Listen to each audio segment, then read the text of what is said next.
کیونکہ یہ واقعہ تقریباً 60-61 ہجری میں پیش آیا. 60-61 ہجری میں، یعنی حضور صلی اللہ علیہ وسلم کے 50 سال بعد مبشر. اور امام حسین کی عظمت کے لیے حضور کے زمانے ہی میں قرآن نازل ہوتا تھا. تو عظمتوں کا اعلان تو 50 سال پہلے ہی اللہ پاک نے قرآن میں کر دیا.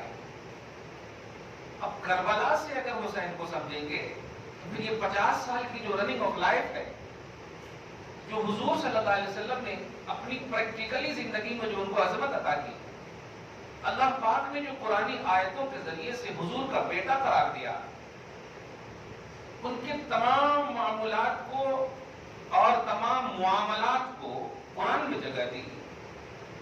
یہ سب عظمتیں کافی نہیں ہیں، نہیں. صرف کربلا کے واقعے سے، جس طرح آج دیکھ رہے ہیں، کبھی بھی ایسا محسوس، یہ شک بے شک یہ کربلا ایک دردناک، المناک سانحہ ہے اور حادثہ ہے یزید کے لیے. سانحہ ہے امام حسین کی طرف سے اسیران کربلا، شہیدان کربلا کے لیے، اور حادثہ ہے یزید کے لیے. حادثہ میں ثواب نہیں ملتا، سانحہ میں ثواب کا پہلو ہے. اس لیے اس بات کو ہمیشہ دھیان میں رکھیے گا کہ صرف کربلا کے واقعے سے حسین کو اگر آپ سمجھیں گے کہ یہ حق پر ہے، ایسا نہیں ہے. حسین تو 50 سال پہلے ہی سے حق پر ہے. اسی حق کی کنٹینیوٹی کی ایک پہچان ہے کربلا. اسی حق کی کنٹینیوٹی کی ایک پہچان ہے کربلا. ایک چھوٹی سی بات ہے، حضور کے زمانے میں جب حقانیت کا اعلان ہو جائے اور حضور جب تشریف لے جائیں پھر حقانیت کا اعلان ہو، دونوں میں بڑا فرق ہے. زمانے رسول میں اگر اعلان ہو جائے تو یہ آتھینٹک ہے، یہ آتھینٹک. اسی لیے صحابہ کرام کے حوالے سے ہم سب خاموش کیوں رہتے ہیں؟ کیونکہ ان کی عظمت کا اعلان زمانے رسول میں ہو چکا ہے. ان کی عظمت کا اعلان زمانے رسول میں ہو چکا. حالانکہ بہت سارے ایسے صحابہ ہیں جن کے کارنامے کو اگر دیکھیں تو عجیب سا الجھن. صحیح ہے، بشمول حضرت ابو سفیان کو دیکھیا، حضرت ہندا کو دیکھیا، حضرت وحشی کو دیکھیا. یہ سب کو اگر آپ مطالعہ کریں گے ہسٹری میں اسلام لانے سے پہلے تو عجیب سی الجھن پیدا ہوتے کہ نہیں. عجیب کارنامے ان کے، اسلام کے خلاف جو بھی ممکن تھا سب کرے، ہر ممکن کوشش کرے. صحیح ہے کہ نہیں؟ لیکن آج ایسا مطلب یہ کہ وہ سب کارنامے کو کلوز کر دیا گیا اور صرف عظمت کا ایک عنوان ہے کہ صحابی رسول ہے. جو لوگ ایک جملہ بولتے ہیں کہ صحابی رسول ہے نا کافی، ٹھیک ہے، ہم صحابی رسول مانتے ہیں، باقی جو کارنامے ہیں ان کی وجہ سے ہم ان کا ذکر نہیں کریں گے. یاد رکھیے گا، امت محمدیہ میں صحابیت سب سے بڑا درجہ ہے. اس سے بڑا درجہ غوث قطب ابدال کسی کا بھی نہیں. تب اس کو ایزی کیسے لے سکتے آپ کہ صحابی ہے نا بس. آج سنے ہوں گے آپ ایک جملہ، صحابی ہے نا بس، صحابی ہے نا بس. ایسا ایزی مت بولو. صحابی ہے اس لیے ساری باتیں ختم کرو، سب سے بڑی عظمت مل گئی. اب اس سے بڑی عظمت کسی کو نہیں مل سکتی. امت کسی کو نہیں مل سکتی. غوث کو بن سکتے، قطب بن سکتے، گویا کہ ولیوں کی جتنی بھی کوالٹی ہے سب مل سکتا ہے، سب حاصل ہو سکتا ہے، لیکن کوئی صحابی نہیں بن سکتا. تو یہ کتنا اوتھر ہوا، یہ کتنی اوتھینٹک بات ہوئی. اب اسی آئینے میں حضرت امام علی مقام کے کربلا کے واقعے کو دیکھیں. حضور ظاہری طور پر تشریف فرما ہے؟ نہیں ہے، نہیں ہے. حضور کے زمانے میں جو عظمت مل جائے اور حضور کے بعد والی عظمت کو کمپیئر کیجئے تو آپ کو ماننا پڑے گا کہ جو زمانے والی عظمت ہے وہ یقیناً بھاری ہے، یقیناً بھاری ہے. امام علی مقام کو شرف صحابیت بھی حاصل ہے. اب یہ شرف اتنا بڑا شرف ہے کہ کربلا کا واقعہ خود بھیک مانگ رہا ہے ان سے. کربلا کی عظمتیں خود بھیک مانگ رہی ہے ان سے.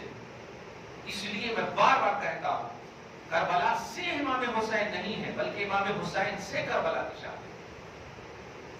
سمجھ رہے ہیں آپ یہ جملہ؟ اگر امام حسین کربلا نہیں جانتے تو آج کوئی بھی نہیں جانتا کربلا کو. امام حسین کربلا نہیں جاتے تو کوئی بھی نہیں جانتا.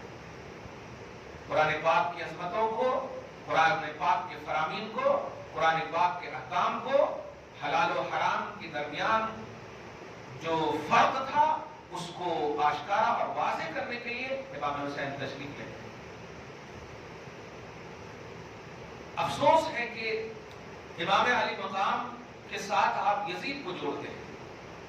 یزید جب کہ جنگ میں شریک ہی نہیں تھا، وہ تو دمشق میں ملک شام میں بیٹھ کر کے نقشہ بس خالی دیکھ رہا. صحیح نہیں، تاریخ تو یہ بتاتی، مگر حکم اسی کا تھا، سبب وہی تھا، وجہ وہی تھا. اس لیے آپ لاتے ہیں، ورنہ امام حسین کے مقابلے میں کوئی نہیں آیا ہے. سچ ہی کوئی نہیں آیا. کیوں؟ ان کے مقابلے میں کوئی آ ہی نہیں سکتا. اس لیے سب کو معلوم ہے. آپ ذرا سوچیں کہ آپ 1400 برس کے بعد ہو نا، کتنے اچھے سے آپ جانتے ہیں امام حسین کو. جانتے ہیں کہ نہیں؟ جو حضور کے زمانے یعنی حسین کے زمانے والے حسین کو کیسے نہیں جانتے ہوں گے؟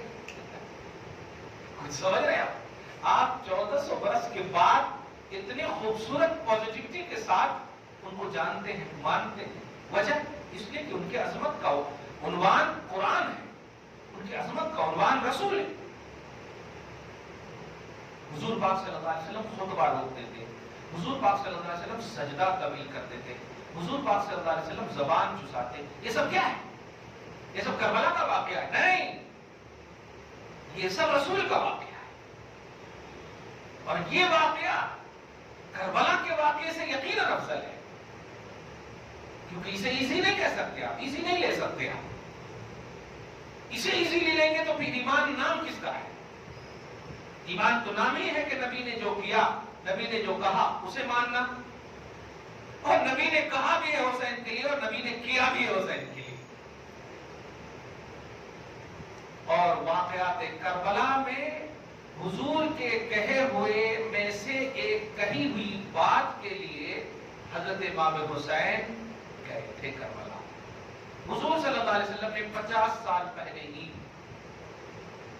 صحابہ کے سامنے، خصوصاً اپنی بیوی کے سامنے کہہ دیا تھا کہ میں قتل گاہ حسین سے آ رہا ہوں. ترمذی شریف کے حدیث میں ہے کہ شہید تو قتل الحسین آنفاً جملہ ہے کہ میں ابھی ابھی فوراً حسین کی قتل گاہ سے حاضر ہو کر آ رہا ہوں. جبریل علیہ السلام نے یہ کربلا کی مٹی دی ہے اور کہا ہے کہ اللہ پاک نے فرمایا کہ آپ کی امت کا لعین اسے ذبح کرے گا، قتل کرے گا. اس کی نشانی یہ ہے کہ یہ مٹی جب لال ہو جائے تو سمجھیے کہ یہ ہو گیا. اب آپ بتائیے حضور کے سامنے جب یہ پورا نقشہ آ چکا ہے، پورا نقشہ آ چکا ہے کہ ہوگا ہوگا ہوگا. چھوٹی سی بات ہے، ابھی اگر فون ہو جائے، پریزنٹلی کہہ رہا ہوں میں، حالانکہ آپ بہت متاثر ہو رہے ہیں درس سے، لیکن اگر فون آ جائے گھر سے کہ کوئی بیمار ہے، فوراً چھوڑیں گے کہ نہیں؟ آپ فوراً بھاگیں گے، آپ فوراً بھاگیں گے سب کچھ چھوڑ کر کے. تو حضور کے سامنے اللہ اللہ، اس کو اس طرح سے بھی آپ سمجھیے. حضور پاک صلی اللہ علیہ وسلم ایک مرتبہ سے چل رہے تھے، حضرت فاطمہ کے گھر کے بازو سے رونے کی آواز آئی. وہ فاطمہ جن کو جگر کا ٹکڑا کہہ رہے ہیں آپ، ان کو جا کر ڈانٹتے ہیں اور کہتے ہیں فاطمہ یہ حسین روتا ہے تو مجھے تکلیف ہوتی ہے، مت رونے دیا کرو. اب بتائیے جن کے رونے کی وجہ سے حضور کا دل دکھے. آپ اس بات کو ذرا سی پریکٹیکلی دنیا میں محسوس کیجیے. آپ بیٹی کو نہیں ڈانٹتے ہیں اگر نوازا کو تکلیف دیتی ہے تو، ان کو ڈانٹ دیتے ہیں جبکہ ڈائریکٹ بیٹی وہ آپ کی ہے. وہ تو بیٹی کی بیٹی ہے، وہ بیٹی کا بیٹا ہے. لیکن کتنا پیار ہوتا آپ ذرا سمجھیے. سب کچھ کر چکے ہیں، پھر بھی جب لا کر کے جبریل علیہ السلام نے دے دیا تو کیا حضور پاک صلی اللہ علیہ وسلم تنہائی میں جا کر اللہ سے نہیں بول سکتے تھے اللہ یہ میں برداشت نہیں کر سکتا، یہ ہمارے کو نہیں ہونا؟ بول سکتے تھے کہ نہیں؟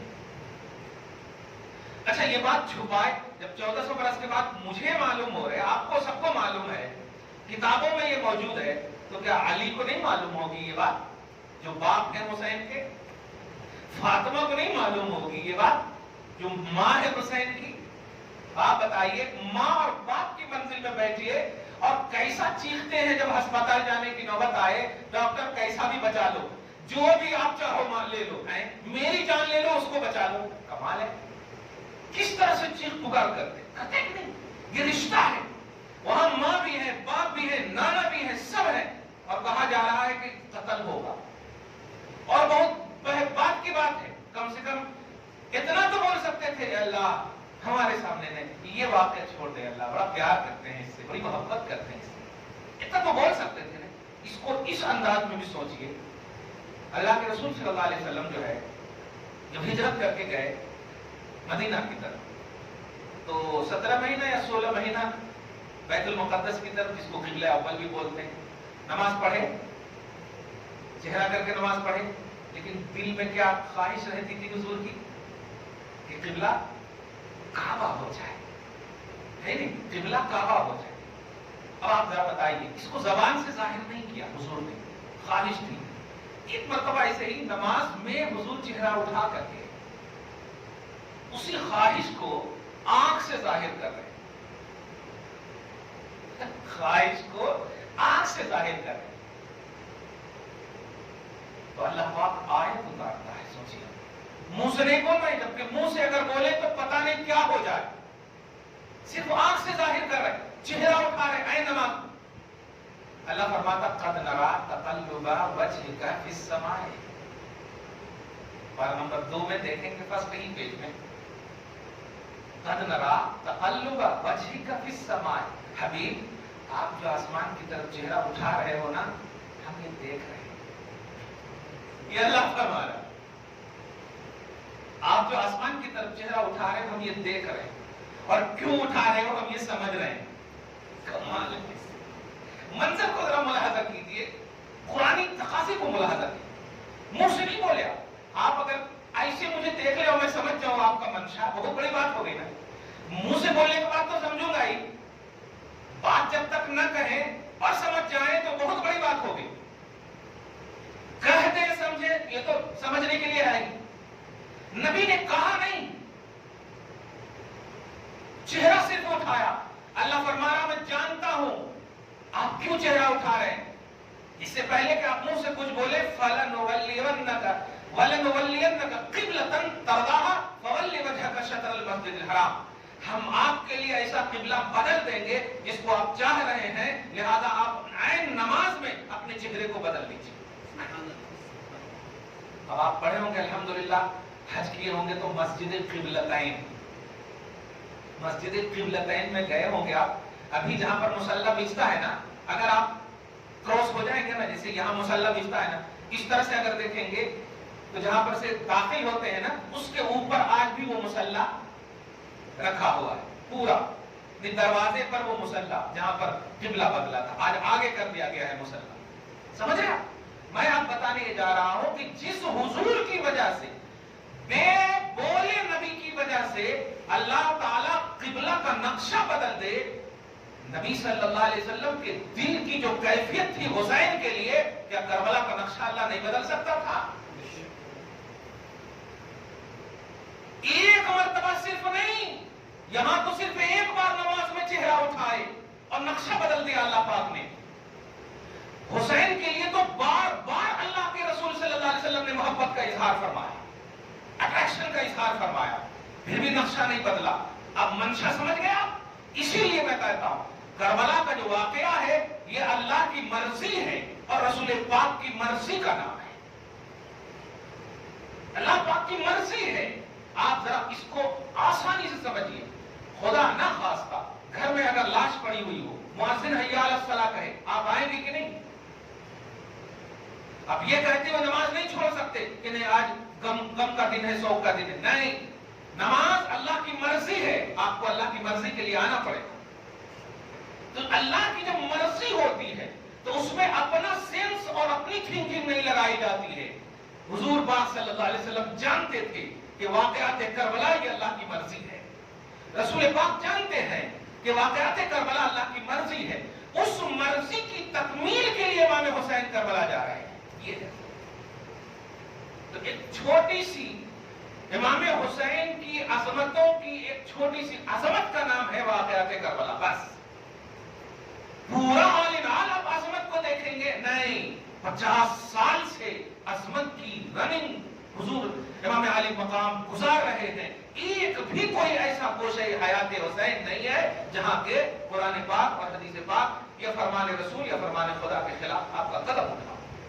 یہ پوائنٹ ایک دم آپ کو ہم کو ہمیشہ کے لیے سمجھنا ہوگا. اور جب یہ پوائنٹ سمجھیں گے نا تو پوری لائف کی کا آپ مطالعہ کریں گے, پوری ہسٹری کا مطالعہ کریں گے تو انشاءاللہ پھر صحیح محبت حسین. سوچیں آپ, صرف کربلا کے واقعہ سے اتنی محبت ہے آپ کو,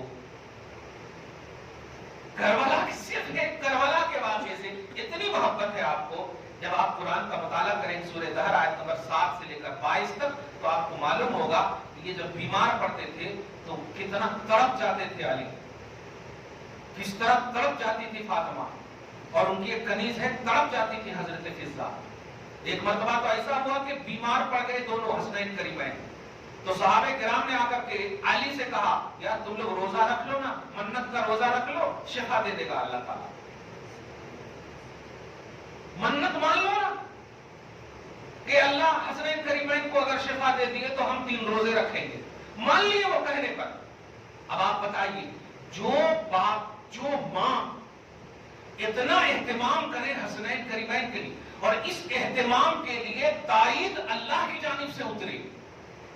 قرآن پاک کہتا ہے یوفون بالنذر ویخافون, یوفون بالنذر, نظری کا لفظ ہے کہ علی فاطمہ و فضہ جو ہے یہ نظر پوری کرتے ہیں. میں کہتا ہوں اللہ فرما غیر واجب عبادت کو اپنے اوپر واجب کر لے حسنین کے لیے. غیر واجب عبادت واجب نہیں ہے کہ کوئی بیمار پڑ جائے تو آپ 3 روزہ رکھیں, یہ واجب نہیں ہے. غیر واجب عبادت کو انکنڈیشنلی حکم ہے, مگر انکنڈیشنلی کو کنڈیشنلی بنا لے جن کے لیے اس ذات کا نام حسین ہے اور اس کی تائید میں قرآن اترے, ناحق کیسے ہو سکتے ہیں. اس لیے جملہ نیا کہا ہم نے, حسین سراپا حق ہے اور حسین حق پر. سراپا بھی حق ہے حسین کا اور حسین حق پر بھی ہے. مطلب حسین کی ذات کو اور حسین کی بات کو اگر مانیں گے تو یقیناً حق پر ہی رہیں گے. آئیڈیالوجی, اسوہ حسنہ, یہ نمونہ یقیناً پوری لائف کا جب مطالعہ کریں گے تب. میں بس صرف یہی کہنے جا رہا ہوں, حسین کی پوری لائف کا مطالعہ کیجیے, صرف واقعات کربلا سے نہیں. واقعات کربلا کی تکمیل قول مصطفیٰ حضور صلی اللہ علیہ وسلم کے قول کی تکمیل کے لیے جا رہے ہیں, اتمام حجت کے لیے جا رہے ہیں. اور آخری بات کہہ رہا ہوں کہ جو سیکھ ملی ہے جنگ کربلا سے, اس آیت میں کہہ رہا ہوں کہ آیتوں کو جھٹلانے والے جہنمی ہیں. جو سیکھ ملی ہے آیت کربلا سے وہ یہ ہے کہ باطل سے ہاتھ نہ ملانا. آج تک تاریخ گواہ ہے کہ امام حسین کا ہاتھ ملا ہی نہیں. یہ فانی دنیا, یہ مردار دنیا ہے, اللہ پاک نے فرشتوں کے ذریعے سے ان کے ہاتھ کو اٹھا لیا. باطل سے ہاتھ کبھی نہیں ملا سکتے آپ, باطل کے سامنے آپ کبھی نہیں جھک سکتے, آپ باطل سے آپ کمپرمائز نہیں کر سکتے. یہی فکر ہے حسین, یہ سیکھ ہے حسین. آپ پھر اس کے بعد سبیلا ہے, نیاز ہے, جو کچھ بھی آپ کر رہے ہیں تب آپ کارگر ہیں, ورنہ کچھ فائدہ نہیں.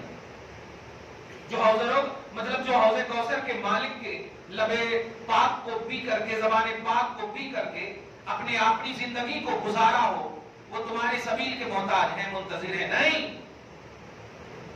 اگر ان سے ریلیٹڈ چیز آپ کرتے ہیں تو ان کی جو صحیح فکر ہے وہ باطل کے سامنے چہرے کو, ہاتھ کو, خود کو نہ جھکانا. یہ چیز اگر آپ نے لا لیا, کچھ نہیں کریں گے, سب کچھ کا آپ کو ثواب ملے.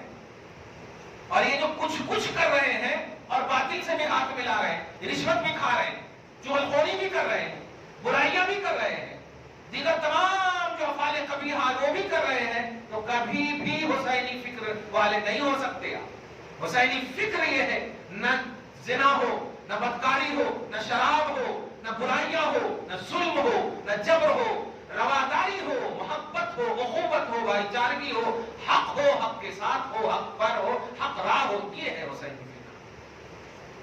تب جا کر کے آپ سچے ہیں. رب فرماتا ہے والذین کفروا وکذبوا بآیاتنا اولئک اصحاب الجحیم، جو لوگ کفر کیے اور ہماری آیتوں کو جھٹلائے وہی جہنمی ہے. ایک آیت جو بڑی اہم آیت ہے، یا ایھا الذین آمنوا اذکروا نعمت اللہ علیکم اذ ہم قوم ان یبسطوا الیکم. اس کو رہنے دیجیے، آئندہ درس میں کرتا ہوں. دعا کرتا ہوں اللہ تعالیٰ آج کی اس خصوصی درس کو بی بی باپ صاحب اولاد کے وسیلے سے قبول فرمائے، اپنی شان کریمی کے مطابق اجر عطا فرمائے، دربار میں اولاد میں برکتیں عطا فرمائے، فصلوں کی بخشش فرمائے، نسلوں کی حفاظت فرمائے. یا اللہ ہم سب کو حق راہ پر چلنے کی توفیق نصیب فرما، باطل کے سامنے ہمیشہ سینہ سپر رہنے کی توفیق نصیب فرما. یا اللہ سرکوبی کی توفیق نصیب فرما. یا اللہ ہم سب کو، ہم سب کی آل اولاد کو، ہم سب کے نسلوں کو بخش دے، ہم سب کی نسلوں کی حفاظت فرما. صلی اللہ تعالی علی خیر خلق محمد و آلہ و اصحابہ اجمعین برحمتک یا